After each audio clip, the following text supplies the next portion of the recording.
¿Cómo están? Bienvenidos a CNN Chile. La recta final hacia el plebiscito de salida ha sido fértil en acontecimientos y cambios bruscos de agenda.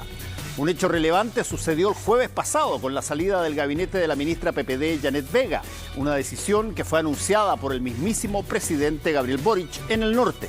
Los intentos de la exministra por contactarse con Héctor Yaitul, conocidos a través de una vistosa revelación de audios telefónicos, terminaron con la doctora fuera del gobierno. ¿En qué pie están las relaciones del PPD con el gobierno? Bueno, ¿mantendrá ese partido presencia en el gabinete? Serán parte de los temas que vamos a conversar con la presidenta del PPD, Natalia Piergentili. Además, con el plebiscito a la vuelta de la esquina y una campaña al rojo con peleas callejeras incluso y polémicas performances como la de anoche en Valparaíso, queremos saber con cuánto peso político y electoral llegan el apruebo y el rechazo a las urnas. Para eso vamos a conversar con dos especialistas que vienen tomándole el pulso a la contingencia. Cristian Valdivieso, de Criteria Research, y Roberto Isixson, de CADEM. Parte ahora, Tolerancia Cero. Buenas. Mónica Rincón. Hola. ¿Cómo Manuel Cornés, Francisco Covarrubia. Buenas Natalia noches. Piergentili, bienvenida a Tolerancia Cero. Muchas nuevamente. gracias. Muchas gracias. No vamos a hablar de varias cosas de la vez anterior, pero no importa. Podemos apuntar a Las cosas. recordaré, las recordaré.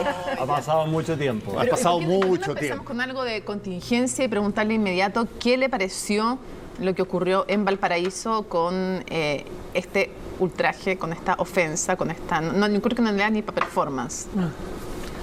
Bueno, yo creo que fue una situación de pésimo gusto. Yo creo que uno puede ir a momentos artísticos, de abstracción, etcétera, pero creo que esto fue una falta de respeto con los niños, niñas, personas que estaban ahí. Creo que además una opción electoral con esa performance no es algo digno de comentar. O sea, yo creo que es burdo, que es de mal gusto y que además no contribuye en nada al objetivo que tenía ese grupo respecto de cerrar una campaña del apruebo. Natalia, hablamos hace poco en CNN Prime con el fiscal regional de Valparaíso. Él decía que para investigar el tema de las ofensas al pudor, que es una de las aristas, podían hacerlo de oficio incluso, y además ya habían querellas en ese sentido. Pero para el tema del ultraje a la bandera necesitaban la querella por ley de seguridad del Estado del gobierno. ¿Cree usted que ameritaría una querella del gobierno en ese sentido porque tienen la acción penal exclusiva respecto a la ley de seguridad del Estado o no? ¿O le basta con lo otro? ¿Qué opina usted? Yo creo que atentar contra los símbolos patrios, sobre todo en momentos donde tenemos un país a puerta a un plebiscito, es aún más complejo. No estoy en los zapatos del gobierno ni del Ministerio del Interior, pero creo que al menos hay que evaluarlo. Al menos hay que evaluarlo.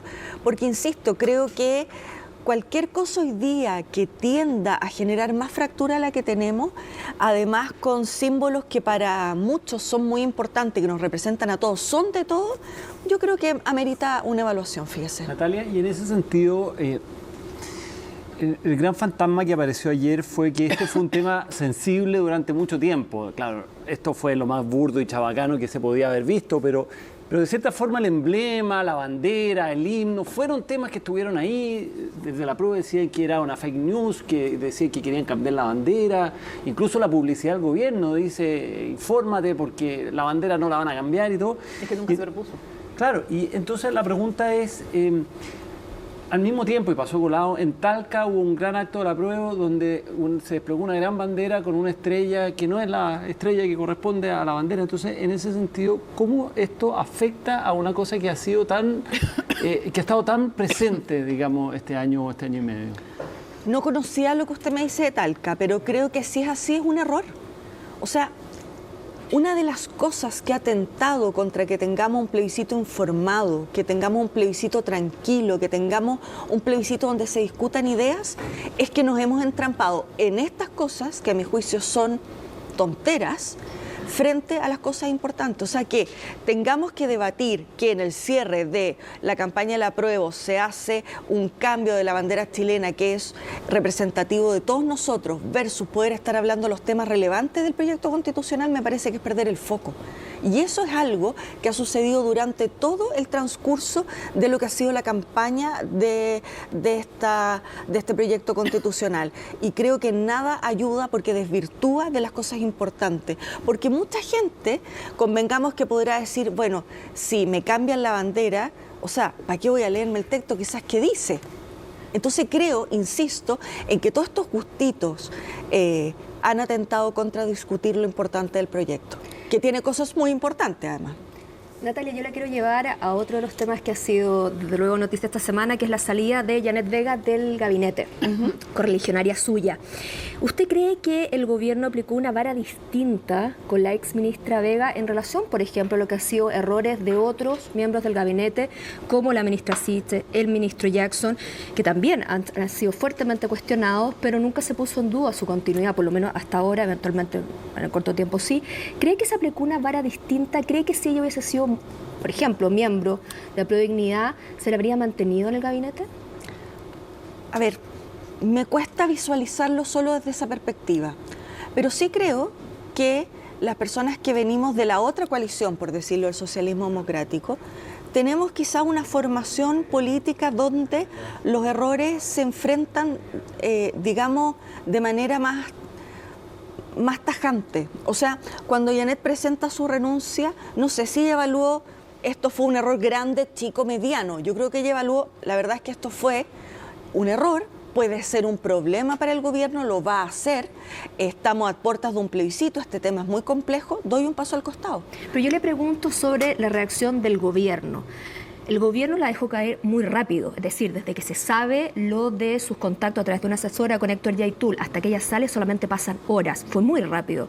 ¿Usted cree que si ella hubiese sido parte de Apruebo Dignidad, la actitud habría sido distinta? ¿Habrían tratado de retenerla? No lo sé, no lo sé. Lo que sí yo sé... O sea, lo duda quiere decir que no tiene la certeza de que haya un trato igual para todos los miembros del gabinete. Lo que pasa es que, para que seamos francos, yo soy presidenta de un partido donde cuando nuestros ministros han cometido errores, tienen esa formación. Recordemos a Elia Molina, por ejemplo, por sus dichos sobre el aborto. Ella puso su cargo a disposición porque sintió que eso, que podría haber sido un secreto a voces o algo que pudiésemos evaluar no tan grave, afectaba al gobierno. Y lo mismo hizo Janet Vega. ¿Renunció o le pidieron la renuncia? Ella presentó su renuncia, sí. Ahora, se parece un poco a la escala de valores del ministro Jackson, porque usted nos está diciendo, nuestros ministros reaccionan distinto frente a los errores que cometen. Yo aquí no soy el catón ni la jueza de los errores, no tengo un estándar para medir errores. Pero sí, en el caso de nuestra ministra Vega, ella evaluó que finalmente podía ser una complejidad para el gobierno tener que dar explicaciones, aun cuando uno puede evaluar que lo que ella hizo, en el contexto en que lo hizo, podía haber pasado, digamos, inadvertido. Solo que los contextos cambian, yo lo entiendo. Natalia, sí. Parece de perogrullo, aunque en política no necesariamente todo es obvio, pero parece de perogrullo que si es que algo se puede decir de aquello que sucedió en el contacto con Yaitul, es que el presidente no sabía. Si es que el presidente hubiese sabido, se ve muy raro de que haya que esperar a una información periodística para que se reaccione. Así es. Desde ese punto de vista, ella estaba actuando, si usted ha conversado con ella, yo hablé con ella para invitarla a Última Mirada, quedamos más adelante de poder hacerlo. No le pregunté mucho, pero me interesaba saber, y me interesa saber, si es que esto fue por la misma lógica de lo que plantea Francisco, que han habido otros casos anteriores donde, y con tono relevante, que han mantenido el presidente la idea de sostenerlo, y aquí en este caso reaccionó muy rápido, y la única explicación que se me ocurre es que el presidente o no estaba informado de esto y por lo tanto le llega como una suerte de novedad con daño que hace que finalmente toda esta situación se pueda decantar. Bueno, lo que yo entiendo de esta situación es que el presidente hizo un mandato amplio a dialogar con la mayor cantidad de personas posible en un conflicto complejo. No olvidemos que Héctor Yaitul ha sido un actor clave, importante y un actor contraparte. Varios gobiernos han querido hablar con él. Y la verdad es que podemos evaluar hoy día si la ministra tomó este mandato de manera muy amplia, de manera muy autónoma, etcétera, pero yo también tengo la misma información que usted, Fernando, respecto de que el presidente no tenía los detalles. Pero es justo que haya salido Janet Vega, porque si usted dice, nosotros respaldamos, dijo usted hoy día y lo dijo los otros días, usted dijo, respaldamos la gestión. ¿Es justo que haya salido o no? Porque la ministra Schiasichas dijo que estaban dispuestos a conversar con la CAM también. No estaba prófugo en el momento, ahora había hecho ese mismo día sí un llamado a tomar las armas. Entonces mi pregunta es, porque hay dos cosas que no se entienden, respaldar la gestión y que sea justo que salga. O sea, si ustedes respaldan la gestión, ¿creen que es justo que haya salido el gabinete? Lo que pasa es que la política tiene matices, pues, Mónica, en el sentido de que yo puedo evaluar bien su gestión, sin duda. No, pero yo me refiero a esta gestión, no la general, me refiero no su labor como ministra, me refiero a esta gestión en particular. O sea, en este hecho, Sí, por en eso este le digo, en este hecho nosotros sentimos que ella cogió un mandato que puede haberlo tomado de manera muy amplia y que posiblemente de manera quizás muy autónoma.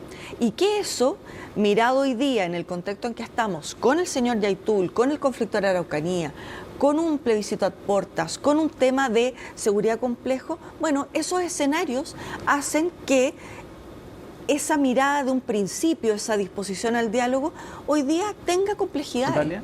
Y eso, dame un minuto, y los contextos finalmente hacen que uno evalúe de distintas formas. Yo creo que ella es una mujer inteligente, capaz y que actúa de buena fe. Pero eso no es suficiente cuando uno es una autoridad pública, porque no solo tienes que hacer bien tu pega, tienes que además responder políticamente y también que tu trabajo no genere el estar dando explicaciones, que en este caso es lo que ella evalúa y me parece correcto. Ahora, curiosamente, ella acá en este programa también cometió un error. Ella misma lo dijo, que había cometido un error al hablar de presos políticos. De hecho, nosotros le preguntamos varias veces para que no fuera un lapsus, sino que en el fondo, y fuimos varios los que le preguntamos y ella insistió que habían presos políticos. Entonces, en ese sentido, da la impresión de que ella estaba con una agenda un poco distinta a la oficial del gobierno. Yo le quiero preguntar si usted habló con ella y si ella le dijo que había hablado o no había hablado con Yaitul, porque hasta ahora lo que conocemos es la asesora pidiendo hablar, pero ¿habló o no habló? Ella nunca habló con el señor Yaitul. Esa conversación no, ese trato de generar un diálogo nunca llegó a puerto. ¿Por qué le mandó el WhatsApp? Porque ¿se acuerdan que dice Yaitul en el diálogo que me manda un WhatsApp? Porque obviamente yo me imagino que sabía que estaba pinchado su teléfono o lo sospechaba, entonces dice, le dice a la autoridad también sepa que está pinchado el teléfono, sí, por lo menos bueno, que lo pero le dice prevea. a la asesora le dice, mándeme un WhatsApp. ¿Por qué no se produjo la comunicación con Yaitul? Ese detalle no lo conozco. Natalia, yo le quería preguntar, a raíz también de lo que está comentando, usted dice, claro, Janet es una mujer, la estoy parafaseando, con experiencia, no una mujer recién llegada a la política. ¿Cómo se explica que haya cometido ese error, que para muchos fue un descriterio, para otros imprudencia? Dejémoslo en el error. Quizás el contexto, usted dice, no era el adecuado. ¿En qué se lo explica? ¿Cómo una mujer con esa experiencia comete precisamente este traspié? ¿Puede ser eventualmente que el propio presidente Boric no haya enfocado bien cómo quería que actuara su gabinete en un tema como este, un poco siguiendo la tesis que hoy día plantea Carlos Peña, diciendo que aquí el problema era que el presidente ha sido errático en lo que quería y que finalmente Janet Vega lo que hace es responder a una orden que se le dio?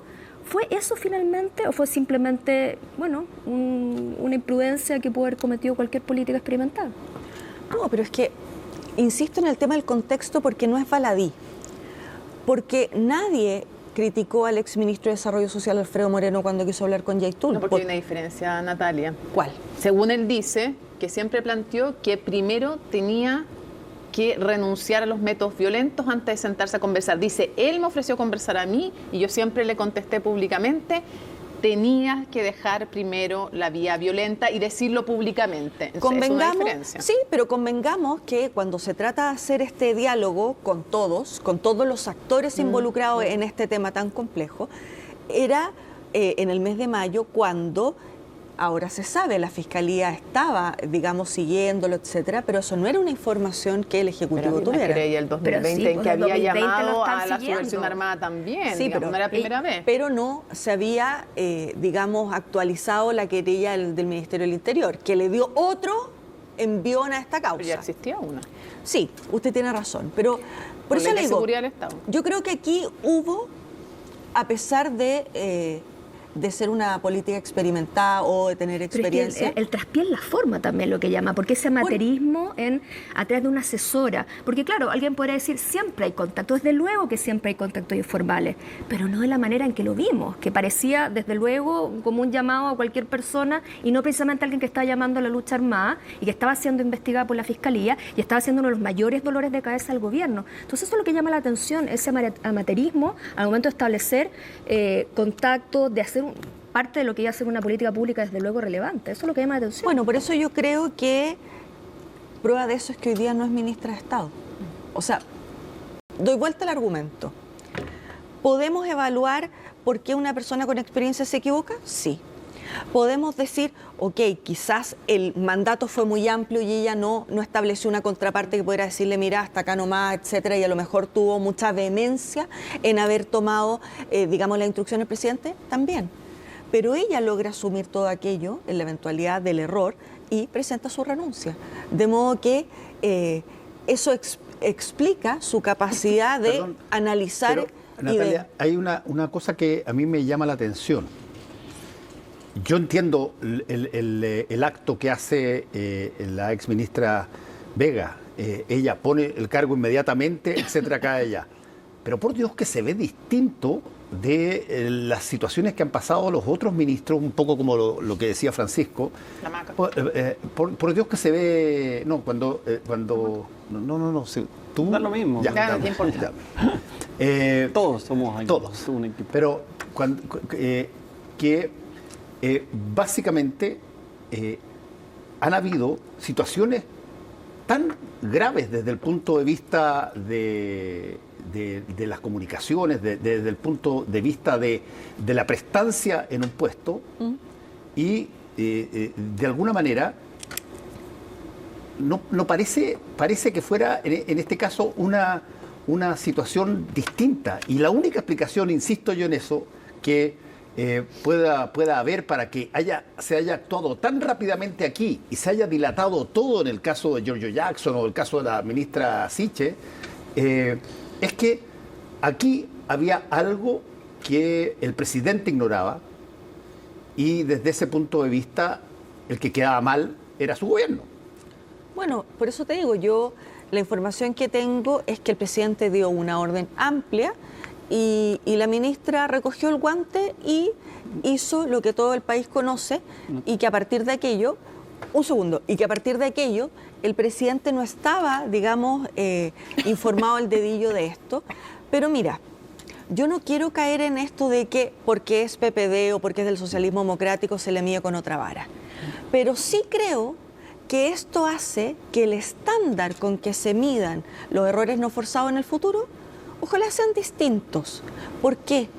Porque, te insisto, cuando uno tiene el privilegio de ser un ministro de Estado, no solo tiene la obligación de hacer bien la pega, si tú eres ministro de Obras Públicas, digamos, ir para adelante con la infraestructura, sino además ser un factor de sumar al gobierno, de generarle buenas noticias, de ser, digamos, un factor que suma, que hace sinergia. Y yo creo que la ministra Vega, cuando se dio cuenta que a pesar de que podemos evaluar su gestión global, este último hecho podría haber no contribuido a aquello, bueno, ella da un paso al costado. Por lo tanto, siento que si eso hace que se instale un estándar distinto para tener mejores prácticas, para tener mejor gobierno, mejor gestión, un buen gobierno, bueno, que sirva para aquello. Yo la quiero cambiar de tema. Estamos a una semana del plebiscito, ustedes han tenido un protagonismo bastante grande en el PPD. Y quiero preguntarle, porque Vlado Mirosevic, uno de los coordinadores de la campaña del apruebo, dice en la tercera de que ellos tienen estudios, o un estudio, donde hay un empate técnico, lo cual contradice a las 15 encuestas que hoy día existen, digamos. ¿Usted conoce ese estudio? No. Porque además nosotros, los presidentes de partido, estamos detrás acompañando la gestión del comando, pero no estamos, digamos, en la estructura del comando. Por lo tanto, yo no he visto ninguna de las encuestas que manejan. ¿Y usted ha estado en la calle? ¿Qué sensación tiene? ¿Usted cree que las encuestas están en lo correcto, diciendo que hay una diferencia importante, o cree que esto está apretado y efectivamente lo que plantea Vladimir Mirosevic puede tener verosimilitud? Yo creo que va a ser un resultado estrecho. No me inclino y no creo que sea tan abismante como algunas encuestas que se han visto con una diferencia de, no sé, 6 puntos, 7 puntos, pero creo que va a ser un resultado estrecho y que eso es una preocupación para el 5 de septiembre. Y en caso de que gane el rechazo, como muestran la mayoría de las encuestas, desde el PPD siempre ha habido una posición muy dialogante, fueron los primeros en enarbolar el apruebo para reformar, etcétera. ¿Cuál cree usted que va a ser la gran conclusión en caso de que ello ocurra, digamos, de por qué fracasó el proyecto constitucional? Uy, me la pone difícil porque creo que no va a haber tiempo para hacer eso. O sea, creo que habrán algunos que tengan el tiempo y la posibilidad, si es que gana el rechazo, de hacer esos análisis, porque podemos hablar desde la composición de la convención, desde algunos gustitos que se dieron a algunos convencionales, desde que dejamos de conversar del eje vertebral del proyecto constitucional, que un poquito lo que hablábamos al principio del programa, pero creo que lo importante, más allá de que gane el apruebo o el rechazo, es que va a ser estrecho. Y eso significa que la fractura que nos llevó a este proceso sigue ahí. Y esa sí que es una preocupación.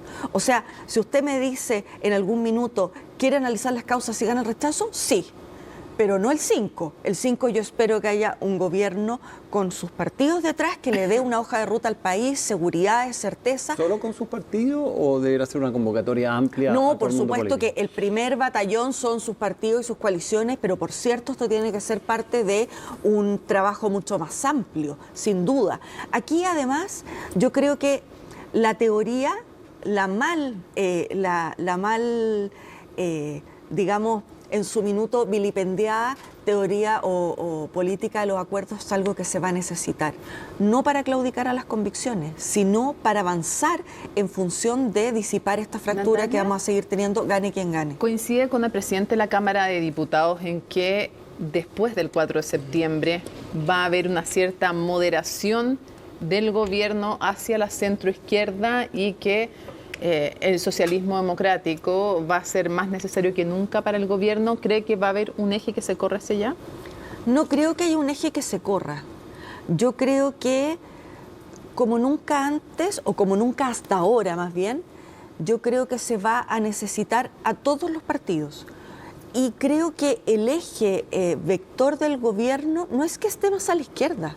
Lo que yo creo es que en la toma de decisiones sobre esa ruta que plantee el presidente, van a tener que haber equilibrios de fuerza menos precarios de los que han habido hasta ahora. Por eso, pero se van a rearticular los equilibrios en la toma de decisiones. Pero eso no significa que la hoja de ruta cambie. No significa que porque hay más presencia de gente del socialismo democrático resulta que la agenda va a virar. Si finalmente aquí concurrimos todos a un mismo pacto. No vira la agenda, dice usted, pero sí cambiaría el equilibrio en la toma de decisiones. Yo creo que puede ser, porque finalmente somos dos coaliciones las que sustentamos al gobierno. Y en ese sentido, ¿no deberían estar los partidos todos representados en el comité político, al menos los más relevantes, y derechamente? ¿No cree que el PPD tiene que estar sí o sí en el gabinete y no cree que debiera estar en el comité político? O sea, para ¿Sería nosotros, un aporte? ¿Le parece que sería relevante? Para nosotros sería un aporte sin duda que alguien de nuestras filas estuviera en el comité político.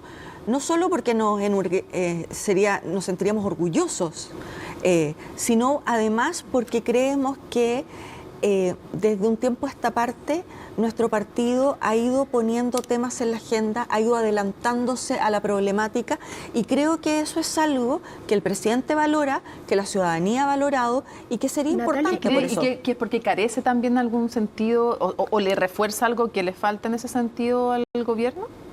Yo no creo que uno llegue a los espacios a tapar hoyos, la verdad. Yo creo que uno llega igual parece que hay algunos hoyos. a sumar.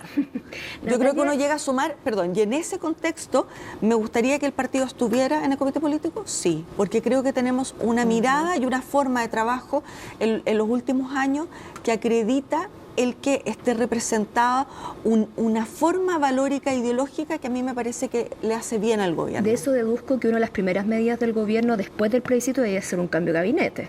Porque para que ustedes entren en el comité político hay que hacer ajustes de pieza. Yo creo El presidente ha dicho que cualquier cambio lo va a hacer después del 4 de septiembre por 2 razones, yo creo. Pero usted lo dice más pegadito al 4 que dilatarlo, ¿no? No sé, eso ya lo sabe el presidente y es su prerrogativa. Pero yo creo que es por 2 razones por las cuales ha estado tan bullado este tema del cambio de gabinete. Primero, porque a mí me parece que, asumiendo en marzo, llegando a septiembre, ya él puede tener una panorámica de, no estoy hablando solo de los ministros políticos, si funciona un ministro sectorial, si el plan X va para adelante, digamos. Y lo otro, porque creo que él va a requerir hacer ciertos ajustes, quizás, como les digo, reforzar estos equilibrios precarios, porque los desafíos que vienen van a necesitar un elenco con masquilla, a mi juicio. Natalia, Un elenco con masquilla. Eso, Con más. por la quilla, Eso es, por la quilla se refiere ¿a qué se refiere? por la quilla, para ponerle Ya, al tiro, sí. se refiere a que haya más presencia de la centroizquierda, digamos, Más tonelaje político. Claro, más experiencia. antes ¿Qué que es de otro masquilla? tipo más que la izquierda. No, ¿Dónde está la quilla? Cuando digo masquilla, digo primero que sea más plural, por ejemplo, que estén más partidos representados, que quizás haya una combinación virtuosa, porque creo que hay ministros jóvenes descollantes, una combinación virtuosa entre juventud y más experiencia, también puede ser. A lo que voy es que se va a requerir para el proceso que viene una estructura más fortalecida. Y creo que eso también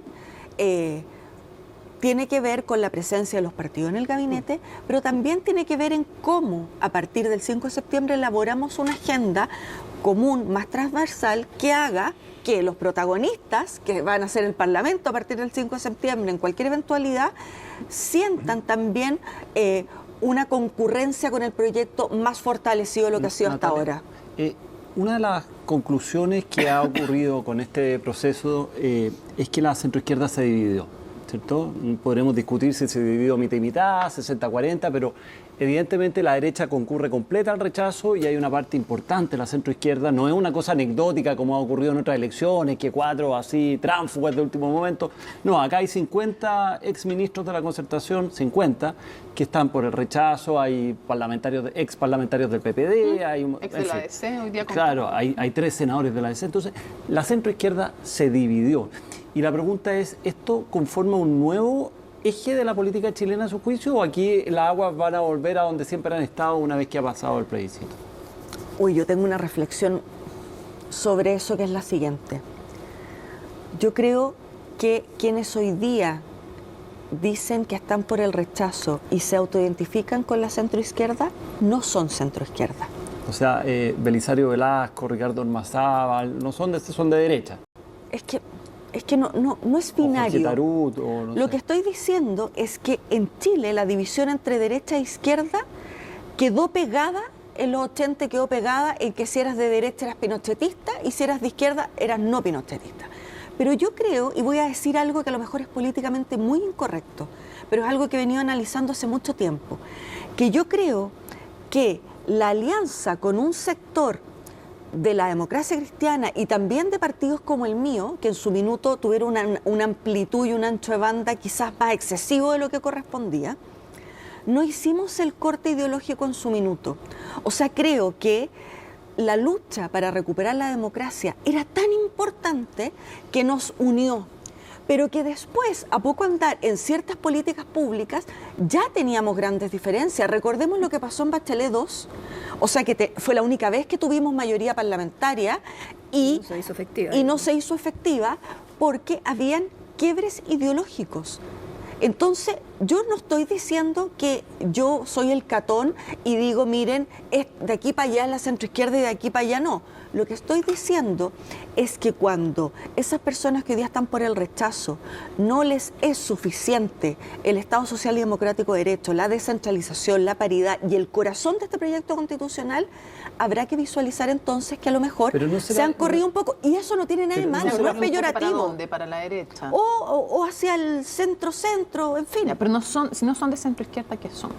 Pueden ser centro, pueden ser un centro liberal, una derecha, porque hoy día el clivaje, insisto, ser de derecha hoy día no es ser de derecha. ¿No será en los justo 90? lo contrario que usted está planteando? Es decir, ¿usted considera que lo que corresponde es mantener el clivaje del sí y el no y que por lo tanto quien se margina de ese clivaje del año 88 abandona la centroizquierda cuando perfectamente puede haber este grupo de centroizquierda que considera que el proyecto es malo y que por lo tanto está por el rechazo? No, lo que pasa es que esta identificación no es si el proyecto es malo.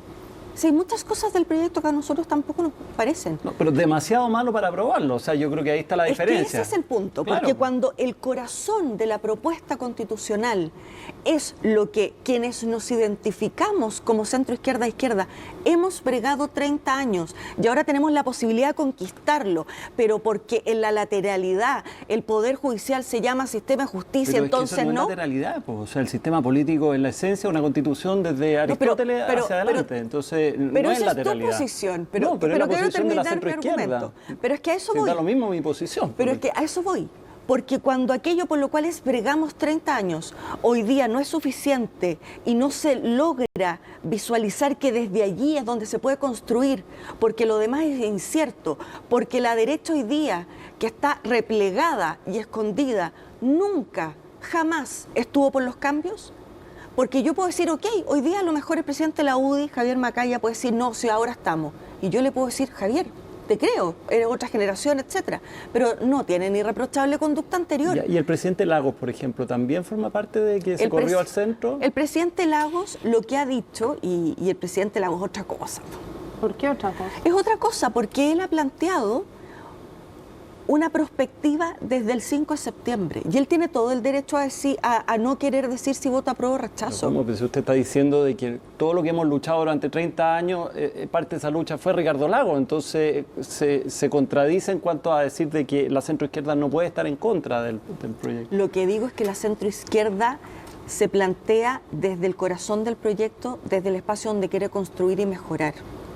A mí me hubiese encantado que el presidente Lagos hubiese dado su opción por el apruebo, sin duda. ¿Y no la va a dar esta semana? Yo no he hablado con el presidente Lagos sobre esta materia y tampoco... ¿No le ha pedido usted que se pronuncie? Es que no me corresponde, no. Yo creo que hay ciertas figuras, yo soy muy republicana, y hay ciertas figuras de Estado que si no han querido a mutuo propio dar una señal de algo, yo no soy quien ¿Y para... para usted no fue una excepción? No. Que no lo dijera, pero usted dice yo hubiera querido otra cosa. Sí, pero una cosa es lo que yo hubiera querido y la otra es que si no pasa me decepcione. Natalia, estamos por terminar, pero quiero preguntar, así como dijo el presidente del Partido Socialista, Álvaro Elizalde, que estaba conversando con Javier Macaya de la UDI sobre una posibilidad, ¿ustedes también están conversando con la derecha? Bueno, nosotros en espacios más bien casuales nos hemos encontrado yo con los presidentes, de hecho he estado en foros con el presidente de la UDI, en fin, pero yo creo que es donde se producen conversaciones naturalmente en el Parlamento, donde conviven todas las fuerzas diariamente. ¿Y quién va a liderar eso? ¿Álvaro Elizalde o Raúl Soto? Bueno, yo creo que... Porque dicen que hay una competencia por ahí. No, yo creo que la respuesta el 5 de septiembre la tiene que encabezar el presidente Boric. Y, por cierto, el presidente del Senado y de la Cámara tienen que estar, digamos, siendo parte articuladores de la línea que nos impone Pero el el hecho de que presidente. el presidente Boric y el gobierno se la estén jugando de manera tan clara por una de las opciones, ¿no le merma o no le quita fuerza a esa posibilidad de transformarse en una figura que convoque o que lidere un proceso que tiene que convencer a dos bandos que eventualmente van a estar muy divididos el 5? Sí, pero lo importante es que el 5 de septiembre quien necesita respuesta son los ciudadanos. O sea, al otro día... Pero contésteme la pregunta, ¿usted cree que ha sido un error de que el presidente Boric se haya abanderado tanto con una opción teniendo en cuenta, siguiendo lo que dice el presidente Lagos, que aquí realmente se empieza a jugar un partido y quizás más crucial a partir del 5?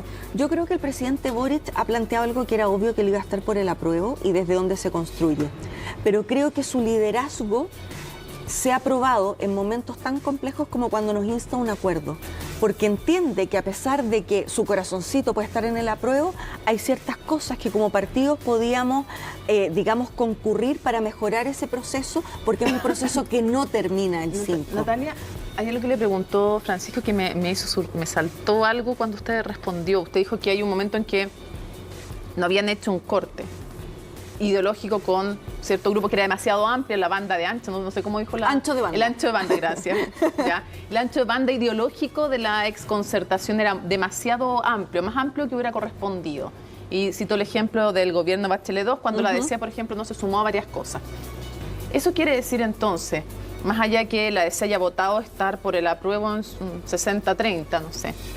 Eso quiere decir que se quebró la alianza con la DC. Si usted encuentra que antes que ellos estuvieran era muy demasiado amplia la alianza, quiere decir que ya chao con la DC, o sea, se acabó la posibilidad de que la DC esté dentro de este mundo de la centroizquierda. Como le digo yo, Mónica, yo no soy el Catón. No, sí sé que no es el Catón, pero la evaluación que usted hace, porque si era muy amplio en la concertación, ¿quién tiene que quedar fuera de eso? ¿O queda fuera por el lado del Partido Comunista? Es que por el lado quedan fuera fuera la DC. quien no se compromete con los proyectos más allá de su consigna política. O sea, a mí no me cabe duda, por ejemplo, que hoy día, y no quiero comentar de esto, es como hablar de la familia del vecino, pero yo veo la posición de Jasna Proboste y del senador Walker, y son dos posiciones distintas frente a problemas públicos, porque finalmente lo que aquí se juega no es cuál es mi posición en el plano ideológico, es cómo mi forma y mi foco, mis valores y mi mirada ideológica se plasma en un proyecto político que a la hora de los que hubo se transforma en una votación. Entonces, en el Parlamento. El corte y la pro rechazo. El corte es cómo las fuerzas políticas concurrimos a, después del apruebo rechazo, a sacar adelante este Estado social y democrático de derecho. Si alguno que estuvo por el rechazo se va a sumar a esta reforma, pero por supuesto aquí no sobra nadie. Si mi punto es que hoy día hay una necesidad de rotularnos en que la centroizquierda se divide, este otro lado no sé qué. No, usted fue la que dijo que no eran de centroizquierda. No, pero por eso te digo, porque no es que se haya dividido una sola forma de mirar el mundo. Si finalmente aquí lo que hay son una pluralidad de opiniones, una pluralidad de pensamientos que se trata de rotular para generar estas divisiones que son ficticias. Por eso yo le digo, el día de mañana, el 5 de septiembre, cuando tengamos que levantarnos y decirle al país, ganó el apruebo y el rechazo, y esta es la hoja de ruta, estas son las reformas, pensiones, tributarias, además de un reordenamiento constitucional, quienes estén por ese Estado social y democrático de derecho, cabemos todos en el mismo barco. Natalia Pergentile, muchas gracias por haber estado con nosotros. Gracias a ustedes. Gracias, Natalia. Volvemos en un ratito.